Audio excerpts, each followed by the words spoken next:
Tinubu won the election. And we will prove it to Nigerians. Oh, yeah. Yes, Peter Obi has the evidence that he won the election and is now in court to challenge the wrongful declaration of Bola Tinubu as the president-elect by INEC. After all the frustrations by INEC, they demanded electoral materials from 12 states and the Beavers report. But as at now, INEC is yet to provide all the certified true copies of the electoral materials they used in the conduct of the presidential election. This is the first evidence that what INEC did was an allocation of votes. Otherwise, why is it taking forever to provide the materials they relied on to announce the winner? Anyway, Peter Obi's team of lawyers had to make do with the little INEC gave them so they can beat the 21 days deadline for the submission of petition at the Court of Appeal. Now, let's see the prayers and reliefs they are seeking from the court. They had to cover all grounds and loopholes so as to make the case watertight. As you are aware, in our judicial system, the court sometimes can strike off a case based on technicalities instead of looking at the merit. Also, if your lawyers don't do their homework very well, especially in the release they are seeking from the court will not grant a litigant what he didn't ask for. Even if you have a good case, but unfortunately you're seeking the wrong reliefs, the court can't help you. It's not the fault of the court that you sought the wrong prayers or failed to prove your case. Number one prayer that Peter Obi and Labour Party are seeking from the court is the issue of qualification. They are asking the court to determine if Bola Tinubu was qualified at the time the presidential election was held, which ultimately affects the vice presidential candidate as the Supreme Court ruled in the case of Bayelsa. Yes, many people are saying that the issue of Bola Tinubu's qualification was struck off by a court before the presidential election.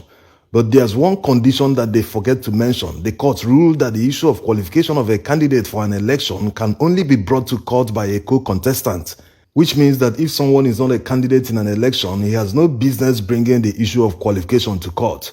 Bola Tinubu's qualification and indictment was covered extensively before the election. This is the reason he refused to attend any debate, and we made a video about one of them. You can check that video on the top right corner, or you can get the link in the video description after watching this one. Also, there's a detailed investigation made in a documentary by investigative journalist David Hundeyin.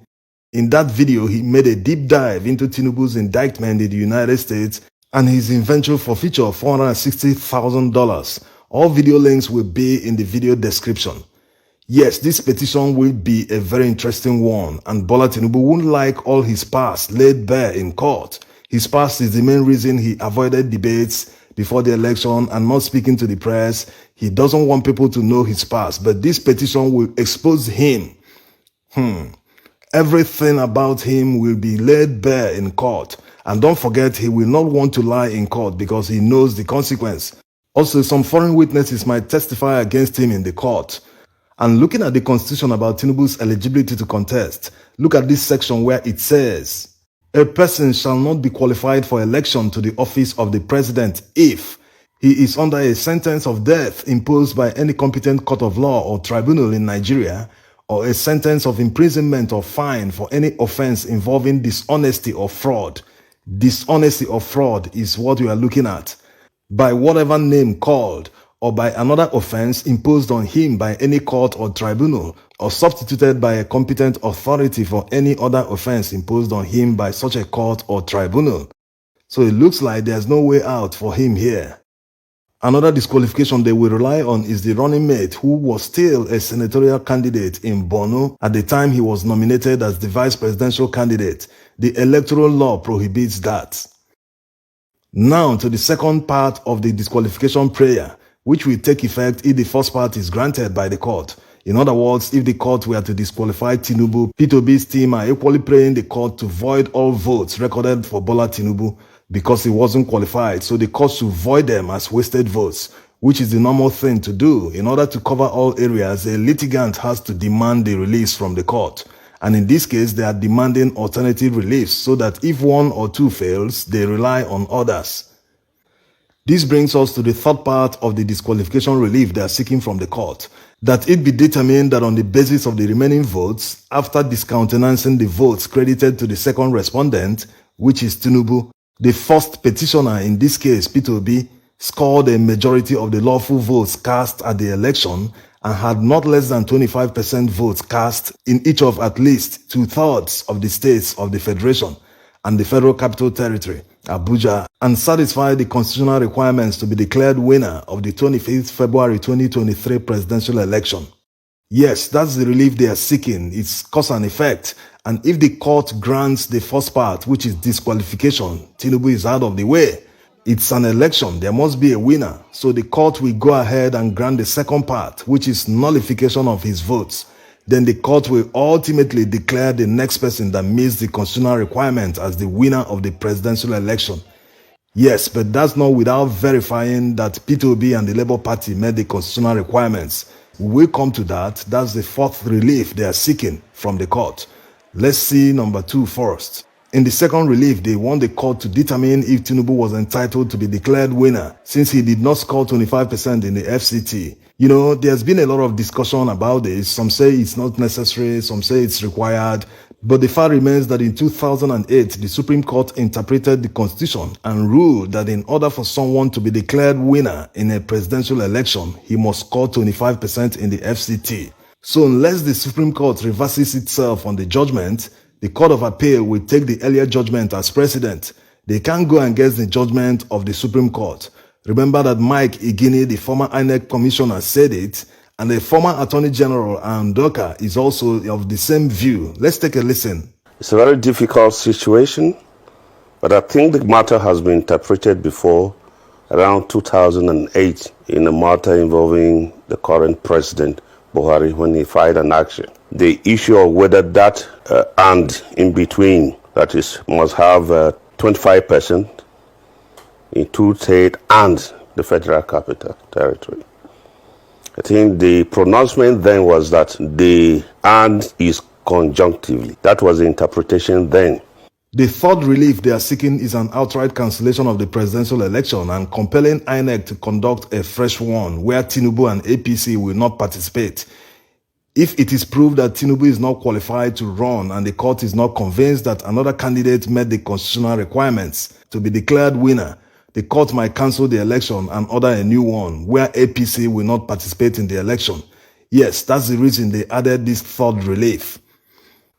Now, let's see the fourth one, where everyone is looking at. This is where the Labour Party will prove to the court that they scored the highest votes in the presidential election. They are praying the court to determine the valid and lawful votes cast in the election, which of course they will tender evidence.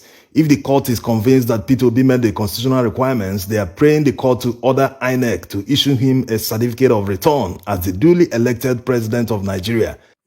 They also pray that the court declares the certificate of return issued to Tinubu as null and void.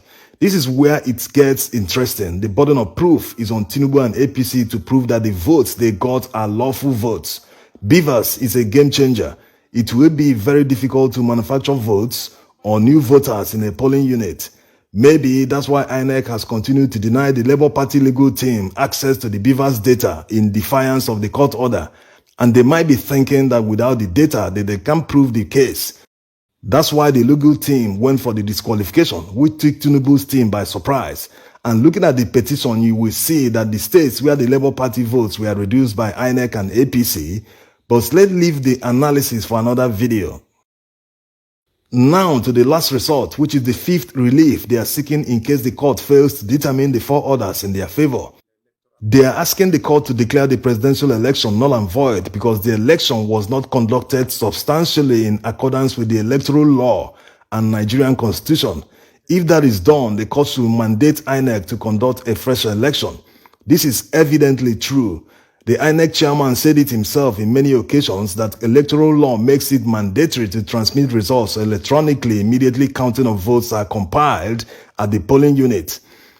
This was the basis of high turnout of voters during the election because people believe that their votes will count, that politicians will steal their votes. But unfortunately, INEC intentionally blocked upload of presidential election results so they can manipulate the results. So the court will look at this, but like already said, this is the last resort and also an expensive one because it cost Nigeria more than 300 billion naira to conduct the election. So an outright cancellation will require another huge budget. That huge money is better used for other pressing needs in the country. It's better the court weighs the evidence and deliver judgment and the mandate to the rightful winner. You cannot swear in a president whose certificate of return assaults the Constitution. Mr. President, do not organize that handover. CJN, your Lordship, do not swear in this man so long as that problem is not cured. Swearing in Alhaji Tinubu is as good as swearing in a military regime. They are both unconstitutional. I dare tell you, with all humility, we do not have a president-elect in Nigeria today. What Alhaji Tinubu is holding is a dud certificate, is a dud check. That's Baba Ahmed explaining that it will be unconstitutional to swear in Tinubu. Are they planning to go to court to stop the swearing in? Anyway, let's look at the relief sought by Peter Obi and Labour Party and the possibility of winning the case and recovering the people's mandate. It is obvious that the court is on trial here. The world is watching. Would it be a moment for the Nigerian judiciary to redeem themselves? Because looking at the reliefs they are seeking, they've boxed Tinubu in a corner. There's no escaping. So the court will have to try too hard and also go back on their vomit. That's talking about the judgment already made by the Supreme Court on a candidate scoring 1/4 of the votes in the FCT. So they have to really try hard for Peter Obi not to get judgment. What excuse will the court give Nigerians that someone indicted for possession of money linked to drug trafficking is eligible to become Nigeria's president? Or that the US and FBI were wrong? Anyway, this is a watertight case to win. All the major actors have a case to answer, no room for technicalities. The evidence is littered everywhere, from results on IREV not matching physical copies in possession of party agents, to the massive rigging, alteration of result sheets. Up till now, about 10,000 polling unit results are yet to be uploaded on IREV. What happened to the votes? Why was INEC chairman in a haste to declare a winner when a substantial number of votes have not been accounted for? A number that can change the result of the election. What about electoral law violation by INEC? Anyway, let's not get deep into the evidence because it's already in court. Also, we hope that the Election Petition Tribunal will allow a live coverage of the proceedings because it will improve transparency. And for those saying that the proceedings will take long, there's actually a time limit backed by law. From the date of the first hearing, they are supposed to deliver judgment within 180 days. Also, looking at the petition, it feels like something they started preparing before the elections. Yes, it's very detailed and robust. The legal team are that good. Anyway, make sure to subscribe to our channel and enable notification to watch all updates on Peter Obi's quest to recover the people's mandate. We will follow the petition at the Court of Appeal bumper to bumper. Let the legal fireworks begin. Thanks for watching. Obi!